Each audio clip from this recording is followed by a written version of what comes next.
Hi, it's Melissa and I'm back and I'm sharing a layout today that I made with the sketch by Laura over at Stuck Sketches, and I'm using my September Hip Kit. That was a quick shot of my layout.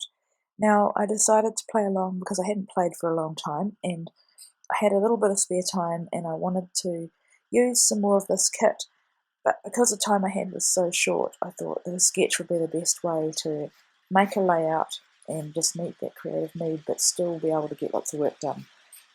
So I'm using this piece of Dear Lizzy with ampersands on it, and it's one of my favourite pieces in the kit, and I was a bit hesitant to cut into it in the beginning, but it's better on the layout than sitting in my kit.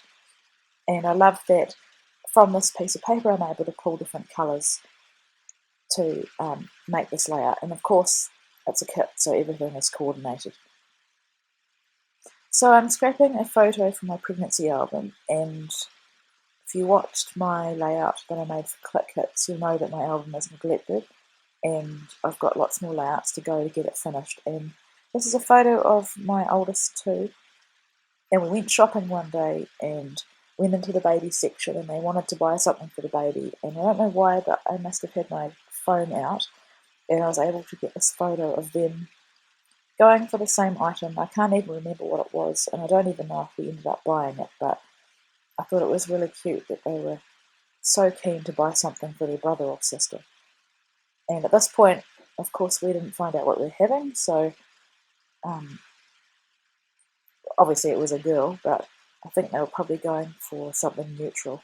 Or Sam would be wanting something blue, Azaria something pink, but it did amaze me that they were going for the same item. So here I'm just building some layers, and that piece of, it's kind of like a cerise and white paper, that's from Dear Lizzy as well, I think, and I had a bit of trouble cutting it there, but I persevered, and I wanted to use it for a banner because the sketch is showing two banners, but I didn't have enough, or I didn't want to use the larger piece that I had, so I just cheated, cut it in half, and I'll cut my banner first, my banner ends, and then I've cut it in half, and I'll just put it behind my photo, and you'll never know that it's not one piece of paper. So before I started this layout, because I knew I had limited battery time left in my camera, I pulled the papers that I wanted to use, and I often do that with a sketch to make it go quicker, rather than having all the pieces of the kit in front of me. If I pull the papers that I know that I'm going to use, then I can make the decision on which pieces go where, and it definitely makes the whole process go a lot quicker. And I think this layout probably only took me about half an hour to make. So I had a bit of trouble with that branding strip. I've put it in the position of where the scallops are, and I like it. It's another Amy Tangerine piece, and I like the way it looks under there. And I used my fingers and just lifted up the edges of that ampersand paper just to give some dimension and a bit of movement. So here I'm adding my second banner, and I'm using that kind of, I don't know what that pattern's called, it reminds me of water, but it's just got two shades of blue in it, and I like the way it looks. And I'll be honest, when I first got this kit, I didn't know if I was going to like it or how I was going to use it, but this is the second layout that I've made with it, and the more I'm creating with it, the more I'm loving it. And I think the key is not to look at it what am I trying to say? Not to look at everything at once and be overwhelmed, but just to pull out a few pieces and have a think about what works together and what will work with my photos. And I'm really happy with how this layout turns out. So I'm using my mat there for the guide, for the grid lines, and that makes sure that I get my banners lined up and they're not uneven. Now, I'm not wanting it to be absolutely perfect, but I think it definitely helps because I want this to be quite symmetrical. And I'm just adhering things down. Excuse me, I'm really still congested from this hay fever, getting there, but evenings are the worst, and that's when I do my voiceovers. So now I'm wanting to work out where I want my photo to go, and there was a circular element two circular elements on a sketch. And once again, I've gone with a doily, and I've gone and put the doily over the pieces of double-sided tape that I hadn't taken the backing off. So this is the third video where I'm having to butcher a doily, but not fully on this one. I've left most of it on there. So adding a bit more tape to make up for the tape that I've covered up. And now I had to make the decision on whether I wanted to have this element, or I should say photo element, central like the sketch or to the left. And strangely for me, because usually I'm so right dominant, I've decided to go with the left, and I think that's because of the doily, which is providing a bit more weight for the left of my layout. So now I'm making a tag, and I totally forgot that in my box of embellishments that came off the kit there were some tags from Amy Tangerine, but they have writing or decorative elements on them.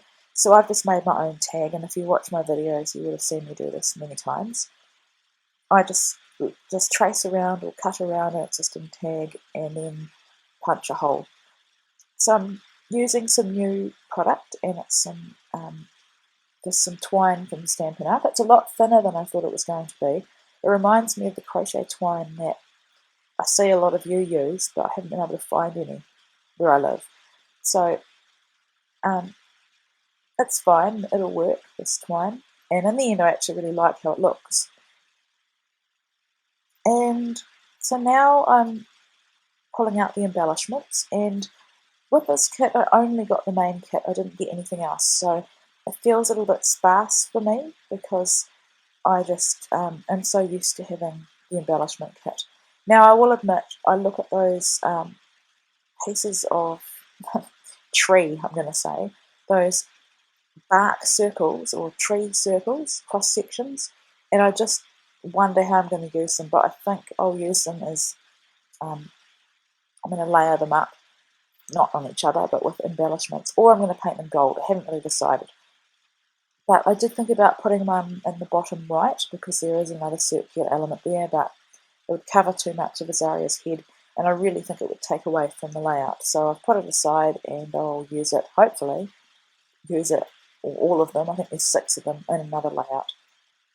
So here I'm going through the die cuts, and have a bit of trouble there as well. There's quite a few random bits and pieces, and I know a lot of you are using random bits and pieces on your layouts, and I did that with the first layout I made with this kit. Put a pear on the layout, fruit, the pear. Even though it had nothing to do with the layout, it was the perfect colour. So I'm going to have to think a bit outside of the box on how to use them up, because as you know I like to kill my kits. So I went with this navy arrow, and I like the way it looks because it's pointing at the item that they're selecting. And then I thought I'd better use these rub-ons, and a few months ago I had an absolute nightmare with a pack of rub-ons. They didn't rub off, but I was hoping that this pack would work, and I was a bit hesitant at first, but I was pleasantly surprised that yes, they do work, thank goodness, because the last pack ended up in the rubbish. So I find that if I lift them gently, if there's any bits that lift, I can go back, rub them, and lift it up again, and you can't even tell. So I'm happy with how that looks, and I, at this point, thought that I was going to use that navy heart, but it doesn't make it.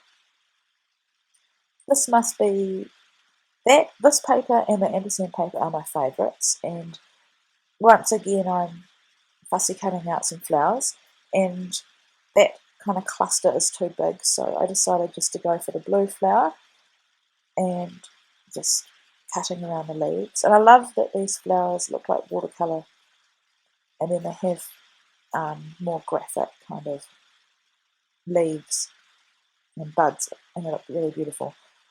Then I decided it needed a bit more, and the pink flower was perfect because most of it was intact, so I'm just working out where to put it, and then I'll have a bit of a fight with the paper trying to get it underneath. So I'm happy with where that is. And just adding some little dimensional adhesive behind them just to pop them up, and I like to do that so that everything's not completely flat on my page. Then I noticed that I had another little um, this little piece of leaf, so I didn't want to waste that, and it's pretty tiny, so I'm using a really small glue dot just to adhere it. And actually this is where I have a fight with the paper, trying to get it into position. So I'm just wanting to tuck it underneath that pink flower, and I'm happy with that. Now my camera cut out because my battery did die, so all you've missed is me sprinkling the mist, adding my journaling, my title, and my date. So thanks so much for watching, and I'll be back soon.